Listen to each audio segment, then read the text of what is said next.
Jamil. Hold kæft, du ud med mig ikke en pæn bro, mand. Nej. Nu er du ned for helvede. Okay. Ej, det var sagt, jeg forsøger at holde op. John, for fanden. Jeg kan ikke tage det mere til hverken for.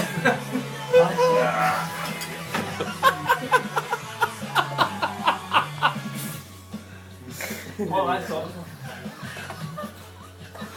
Det er jo sikkert en større ting.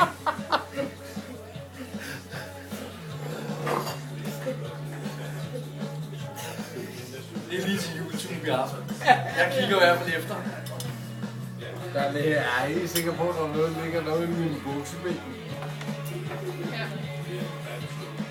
Altså, det var ikke meningen, at den der skulle tørre sig. Det var på at beskytte tøjet. Det er ellers meget lækkert. Du må godt beholde den. Jeg lader mærke til, at du ikke er en af de rene, de to for